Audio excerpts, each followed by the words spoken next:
جماعه انا مش لاحق اخلص البقسماطايه عشان اطلع اقول لكم الخبر. استنى ما نولع لمبه الاكشن. لمبه الاكشن. ايوه الاكشن اشتغل معانا. الاكشن اشتغل. جاهز للضحك. يسخن معايا كده. عشان اللي جاي في اكشن مش هنا ليومين قدام ولا لساعتين قدام ولا لاسبوعين قدام ولا لشهرين قدام. الاكشن اللي جاي ده يا جماعه لكام سنه؟ سنتين؟ لا ده اكتر من اكتر من سنتين قدام. ايه يا دوله الكلام على ايه؟ الاكشن على ايه؟ ركز معايا بقى عشان الاكشن مش عندنا، الاكشن في الطرف الثاني الابيض من المدينه يا جماعه، وتحديدا الناس اللي كانت بتطلع لك الفتره اللي فاتت كده، السنتين ثلاثه اللي فاتوا، اللي يقول لك ايه؟ كهروب ادفع اللي عليك يا كهروب. مش عايز تدفع اللي عليك يا كهروب مش مشكله، انت كده كده الفلوس اللي عليك دي بالدولار يا حبيب اخوك، خليها عندك اهو الدولار عمال بيزيد وهتدفع، يعني هتدفع في النهايه، هتعد فوائد بقى، هتعد ما اعرفش ايه، هتتدلع وخليهم عندك ادينا بنستثمر فيهم.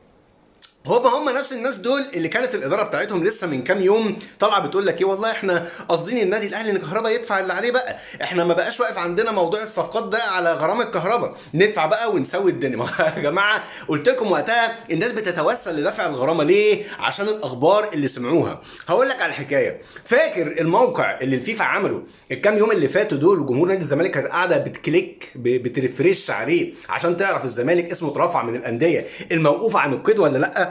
فاكر اللينك بتاع الموقع ده؟ واللي كل شويه يخشوا يشوفوا ها يا جماعه عايزين نسجل الصفقات الجديده بتاعتنا، واللي سامسون اكينولا دخل عطلهم عليه شويه لغايه اما النادي بتاع كراكاس رد عليهم. اهو هو ده الموقع بقى. ايه اللي حصل في الموقع ده؟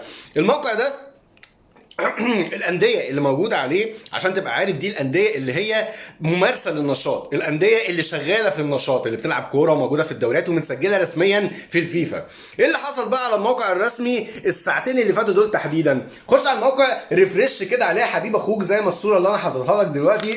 هتلاقي مين اللي رجع مره ثانيه؟ دي سبورتيفوش دي افيج البرتغالي، النادي البرتغالي اللي هم كانوا بيقولوا لك امها خلاص ده طلع من الحسبه اصلا، وكهربا هيحاسب على ال2 مليون ونص الا ربع دولار وهيدفعهم، يعني هيدفعهم يعني رسميا. دلوقتي ايه اللي حصل بقى؟ النادي البرتغالي عاد من الايقاف وعاد لسجلات الفيفا مره اخرى بكل القضايا اللي نازله عليه. لا ده خلي بالك عشان بس اكون واضح معاك في الكلام، النادي نزل على موقع الفيفا لسه ما كتبش اسمه قدامه كهربا، لسه عليه قضيتين ثلاثه كده. امتى بقى هينزل الاسم بتاع كهربا؟ ان شاء الله يدينا ويديكم طول العمر لما يبصوا على القضيه بتاع الكهرباء، ممكن على شهر اغسطس اللي جاي او شهر سبتمبر اللي جاي لما اسمه ينزل في الرول بتاع الكاس. ده اللي معناه ايه بقى يا جماعه؟ خد بقى التقيل ده.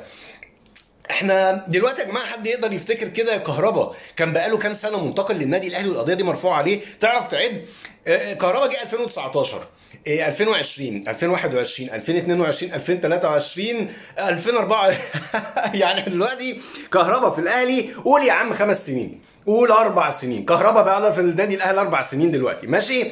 يعني فيما معناه ان الفيفا لسه لغايه دلوقتي بيبص في القضيه بتاع الكهرباء وما خلصهاش. لا لا لا لا، عيد من الاول يا برنس، هات لي من الاول كده وعود لي اللقطه من بدايتها، وارجع دخل النادي البرتغالي مره ثانيه، لان كهربا ليه حق عند الناس دي. القضيه هيتعاد النظر فيها مره ثانيه بدايه ان شاء الله، لسه قدامنا بتاع نص سنه كده ان شاء الله، 6-7 شهور لغايه ما القضيه تتكرر مره ثانيه ويدخل النادي البرتغالي رسميا في القضيه، ويدينا ويديك طولة العمر بقى، خد عندك كمان 4-5 سنين نتناقش في القضيه. فيعني لو كان نادي الزمالك يا جماعه حاطط امل على ان هو ياخد الفلوس دي دلوقتي، يعني ما نعطلكمش يا جماعه، واحنا برضو على اتفاقنا، يعني الولد الغرامه عنده وان شاء الله بتزيد بفوائدها، ما تقلقوش خالص، بس يعني حلاني بقى ويحيينا ويحييك ربنا ان شاء الله، عبال ما تطول منها حاجه بامر الله.